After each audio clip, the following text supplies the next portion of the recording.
কোনো শিল্প কথা বলে না, কিন্তু মানুষ বুঝে নাই যে সেই শিল্প বা সেই শিল্পী নেপথ্যে থেকে কি বলতে চাচ্ছেন। আমাদের সুবিধা হয়েছে, আমাদের এই শাহরিন আক্তার শান্তা ভাবির চিত্রকর্ম জটিল নয়, খুবই সহজবোধ্য, একদম সৃষ্টিকর্তার প্রকৃতির মতোই স্বচ্ছ, সরল, সাবলীল, নির্ভেজাল এবং জীবন্ত।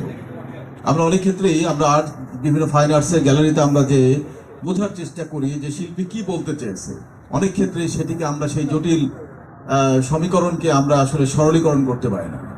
তো সেদিক থেকে আমার মনে হয় যে এই বিষয়টি আমাদের জন্য, যারা একেবারে এই সাধারণ মানুষ, আমাদের মতো লেম্যান যারা, তারা সহজেই বুঝতে পেরেছে।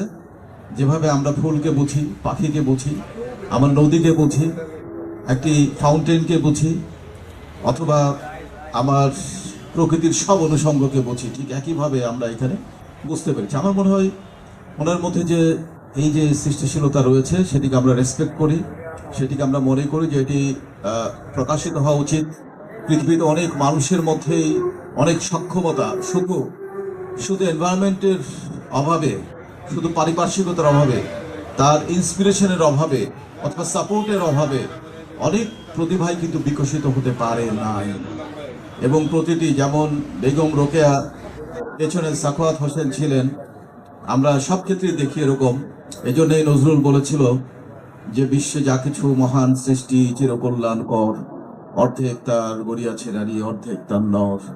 এরপর উনি বলেছেন, তাজমহলের পাথর দেখেছ কি তার প্রাণ, অন্তরে তার মমতাজ নারী, বাহিরেতে শাহজাহান। আমাদের শাহজাহান বসে আছে সামনে, তো শাহজাহানকে সম্বোধন করেই ভাবি শুরু করেছে। আমি সম্রাট শাহজাহানের প্রতি কৃতজ্ঞতা জানাচ্ছি। যেরকম নেপথ্যে যারা থাকে, অনুপ্রেরণা দেয়, তাদের প্রতি আমাদের রেসপেক্ট। ছবি একটি ভাষা, ছবি হচ্ছে সবচাইতে পুরাতন ভাষা। এই ছবির ভাষা মানুষের আবেগ, মানুষের জীবন সংগ্রাম, মানুষের চিন্তা, মানুষের এক্সপ্রেশনকে ফুটিয়ে তোলে। এবং পেইন্টিংস মানব সভ্যতার, মানব সংস্কৃতিতে, শিল্পকর্মে এর অবদান অপরিসীম। পরবর্তীতে দেখা গেছে যে মধ্যযুগের পরবর্তীতে রেনেসার যে যুগটা ছিল, ওখানে পেইন্টিংয়ের অবদান সবচেয়ে বেশি। আমরা দা ভিঞ্চি সহ যাদের কথা শুনি, ওই সময়ে তারা পেইন্টিংয়ে একটা বিশাল একটা বিপ্লব ঘটিয়েছিল। মিশর সভ্যতায় কিন্তু পেইন্টিংয়ের অবদান অনেক আছে। আমাদের চারপাশে যারা আছে, আমরা নিজেরা আছি, আমাদের ক্রিয়েটিভ ফ্যাকাল্টিটাকে কিছু সময় দেয়া। কারণ মানুষ যখন ক্রিয়েটিভ কাজ করে, এই সময়টা তার একান্ত নিজের।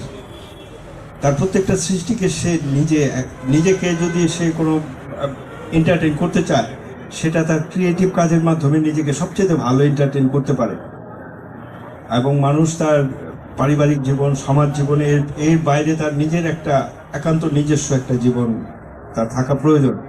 সেই ফ্যাকাল্টিটা, সেই কাজটা সে তার ক্রিয়েটিভ কাজের ভেতর দিয়ে করে।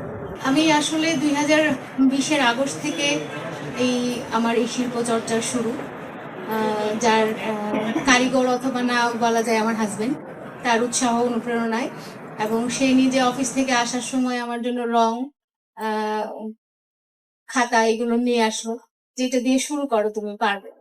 তো সেই থেকে চেষ্টা শুরু করলাম। এক সময় মনে হলো যে হয়তো চেষ্টা করলে পারবো।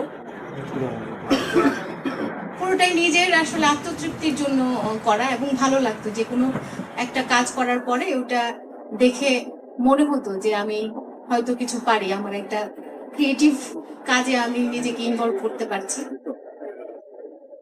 তো এই করে 5 বছর প্রায় হতে চললো। তো এর মধ্যে যে কয়টা প্রায় 250 ছবির মতো আমার আঁকা আছে। এখান থেকে আমি 72টা ছবি এখানে সিলেক্ট করে দিয়েছি। তো সবার এত সুন্দর সুন্দর কথা, এবং সবার এত এত প্রশংসা শুনে আমি সত্যি সম্মানিত বোধ করছি। এবং কৌশলের ভাই, ভাবি, আপনাদেরকে আমার আন্তরিক ধন্যবাদ এবং কৃতজ্ঞতা। আপনাদের অনুপ্রেরণায় আজকে আমি এখানে সবার সামনে দাঁড়িয়ে কথা বলার সুযোগ পাচ্ছি, এবং একক একটা সলো এক্সিবিশন করার মতো সাহস আমার হয়েছে। আমার কাজে প্রচুর ভুল আছে এবং আমি এখনো নিজেকে আর্টিস্ট এই কথাটা আমি কোথাও বলতে পারি না। আমি শুধু বলি যে আমি ছবি আঁকতে চেষ্টা করি, এবং কেউ যখন আমাকে বলে আমি মনে মনে মানে লজ্জা লাগে যে আমি তো কিছুই পারি না। তারপরেও সবার এই প্রশংসা শুনে আমার মনে হচ্ছে সত্যি আমরা আরো ভালো কাজ করা উচিত, এবং ইনশাল্লাহ আপনাদের দোয়া থাকলে আমি অবশ্যই পারবো।